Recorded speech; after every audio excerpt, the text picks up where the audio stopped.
ఒక చిన్న పండు, కాని ఆయుర్వేదం దీనిని ఏకంగా ఔషధాల రాజు అని ఎందుకు పిలుస్తుంది? దీని వెనుక ఉన్న రహస్యాలు ఏంటంటారు? పదండి, ఈరోజు మనం ఈ అద్భుతమైన మూలిక యొక్క ప్రయోజనాలను లోతుగా పరిశీలిద్దాం. ఇదిగోండి, చూడటానికి అచ్చం మన కరక్కైలా ఉంది కదా? అవును, ఇదే హరితకి. దీని ఆకారం చిన్నదే కావచ్చు, కాని దాని చరిత్ర, దాన్లో దాగి ఉన్న ప్రయోజనాలు మాత్రం చాలా చాలా గొప్పవి. ఒకే మూలికకు ఇన్ని పేర్లు ఉండటం నిజంగా ఆశ్చర్యంగా ఉంది కదూ. మన దేశంలో దాదాపు ప్రతి భాషలోనూ దీనికొక ప్రత్యేకమైన పేరుంది. దీన్ని బట్టే మనం అర్థం చేసుకోవచ్చు మన సంస్కృతులలో దీనికి ఎంత ప్రాముఖ్యత ఉందో. సరే, ఇక అసలు విషయానికొద్దాం. దీని ప్రయోజనాలేంటి? ముందుగా, దీన్ని శరీరంపై అంటే బాహ్యంగా ఎలా ఉపయోగించవచ్చో ఈ సోర్స్ ఏం చెబుతుందో చూద్దాం. జుట్టు సమస్యలు అనగానే మనకి గుర్తొచ్చేవి రెండే, ఒకటి చుండ్రు, ఇంకొకటి పేలు. చాలామందికి ఇదో పెద్ద తలనొప్పి.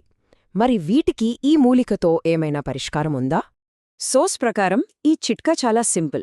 ముందుగా ఒక కప్పు కొబ్బరి నూనె తీసుకోండి. అందులో ఓ 3 కరక్కాయలు వేసి వేడి చెయ్యాలి. అవి అలా గోధుమ రంగులోకి వచ్చి చిన్నగా పగిలినట్టు అనిపించగానే మంట ఆపేయండి. అది చల్లారిన తర్వాత ఒక గాజు సీసాలో పోసి పెట్టుకోవాలి. దీన్ని క్రమం తప్పకుండా వాడుతుంటే మంచి ఫలితం ఉంటుందని ఈ సోర్స్ చెబుతోంది. ఇక చర్మ సమస్యల విషయానికొస్తే, ముఖ్యంగా మొటిమలు, వాటి తాలూకు మచ్చలు, సోస్ సూచించిన పరిష్కారమేంటంటే జస్ట్ కరక్కాయని పేస్ట్లా చేసి మొటిమలు ఉన్నచోట అప్లై చేయడమే. అంతే, చాలా సింపుల్. ఇప్పుడు మరో సున్నితమైన సమస్య గురించి చూద్దాం. పైల్స్ వల్ల వచ్చే నొప్పి, వాపు నుండి ఉపశమనం పొందడానికి దీన్ని ఎలా వాడొచ్చో చూద్దాం. దేనికోసం సిచ్ బాత్ అనే పద్ధతిని సోర్స్ సూచిస్తుంది. ఏమీ లేదండి, ఒక అర బకెట్ వేడినీళ్లలో ఓ 10 గ్రాముల కరక్కాయ పొడి కలపాలి. స్నానానికి ఓ 10 నిమిషాల ముందు ఆ నీటిలో కూర్చోవాలంతే. ఈ చిన్న పద్ధతి నొప్పి ఇంకా వాపు తగ్గించటానికి బాగా సహాయపడుతుందని చెప్పబడింది. ఇప్పటిదాకా మనం బయట పూతల గురించి చూసాం. కానీ చాలామంది చెప్పేదేంటంటే హరిటకి అసలైన శక్తి దాన్ని లోపలికి తీసుకున్నప్పుడే తెలుస్తుందని. మరి దీన్ని సేవించడం వల్ల మన శరీరానికి ఎలాంటి మేలు జరుగుతుందో ఇప్పుడు చూద్దాం. మనల్ని మాటిమాటికి ఇబ్బంది పెట్టే సాధారణ సమస్య దగ్గు. మరి దీన్నుంచి ఉపశమనం కోసం సోర్స్లో ఏం చెప్పారో చూద్దామా? ఇక్కడ చెప్పిన పద్ధతి కూడా చాలా తేలికైనదే. ఓ 2 గ్రాముల కరక్కాయ పొడిని తీసుకుని దాన్ని తేనెతో కలపాలి. రోజుకి 2-3 సార్లు తీసుకుంటే చాలు, దగ్గునుంచి రిలీఫ్ ఉంటుందని సోర్స్ చెప్తోంది. సరే, ఇక జీర్ణ వ్యవస్థకు సంబంధించిన సమస్యల వైపు వద్దాం. ఈ గ్యాస్ట్రైటిస్, గుండెల్లో మంట, అల్సర్లు, వీటిని తగ్గించడానికి దీని ఎలా వాడాలో చూద్దాం. ఈ సమస్యలకు మాత్రం సోర్స్ ఒక ఖచ్చితమైన మోతాదును చెబుతోంది. అది కేవలం 5 గ్రాములు. సరైన మోతాదు పాటించడం చాలా ముఖ్యం కదా. సో ఆ 5 గ్రాముల కరక్కాయ పొడిని వేడి నీటిలో కలిపి రెగ్యులర్గా తీసుకుంటే ఈ జీర్ణ సంబంధిత ఇబ్బందుల నుంచి బయటపడొచ్చని సోర్స్ సూచిస్తోంది.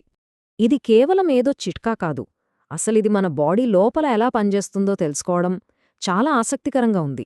ఈ మిశ్రమం కడుపులోకి వెళ్ళాక అక్కడ శ్లేష్మం అంటే మ్యూకస్ ఉత్పత్తిని పెంచుతుందట. ఆ మ్యూకస్ ఒక ప్రొటెక్టివ్ లేయర్లా ఏర్పడి మన కడుపుని యాసిడ్ల దాడి నుంచి కాపాడుతుంది. ఎంత అద్భుతంగా ఉంది కదా. ఇక చివరిగా, ఈ రోజుల్లో చాలామంది ఎదుర్కొంటున్న మరో పెద్ద సవాలు బరువుని అదుపులో ఉంచుకోవడం. మరి దీనికి ఈ మూలిక ఏమైనా సహాయపడుతుందా? ఆశ్చర్యంగా ఇక్కడ కూడా సోర్స్ చెప్పిన మోతాదు అదే, 5 గ్రాములు. కాని దీన్ని తీసుకునే పద్ధతిలో మాత్రం చిన్న తేడా ఉంది. ఇక్కడ చాలా స్పష్టంగా చెప్పారు, ప్రతిరోజూ ఉదయాన్నే పరగడుపున 5 గ్రాముల పొడిని గోరువెచ్చని నీటితో తీసుకోవాలి. అయితే ఇక్కడొక చాలా ముఖ్యమైన విషయం గుర్తుపెట్టుకోవాలి. కేవలం ఇది తీసుకుంటే సరిపోదు. దీనితో పాటు సరైన ఆహారం, క్రమం తప్పని వ్యాయామం కూడా ఉండాలి. అప్పుడే ఇది ఆకలిని నియంత్రించి బరువు తగ్గడానికి సహాయపడుతుందని సోర్సు చాలా స్పష్టంగా చెబుతోంది. సరే, ఇప్పటిదాకా మనం చాలా విషయాలు చూసాం కదా. ఒకసారి వాటన్నిటినీ చకచకా గుర్తు చేసుకుందామా? ఒక్కసారి ఆలోచించండి. పైల్స్, చుండ్రు, ముటిమలు, ఊబకాయం ఒకటా రెండా? ఇన్ని రకాల సమస్యలకు ఈ సోర్స్ ప్రకారం ఒకే ఒక్క మూలిక సమాధానం. అది బయటపూతగా, లోపలికి తీసుకునే మందుగా రెండింటికీ పనిచేస్తోందని వివరిస్తోంది.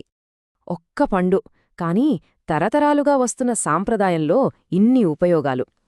ఇది మన పూర్వీకుల అపారమైన జ్ఞానానికి ఒక చిన్న ఉదాహరణ మాత్రమే. మరి వాళ్ల వైద్య విధానాల్లోంచి మనమింకా తెలుసుకోవాల్సినవి, పరిశోధించాల్సినవి ఇంకెన్ని ఉన్నాయో కదా.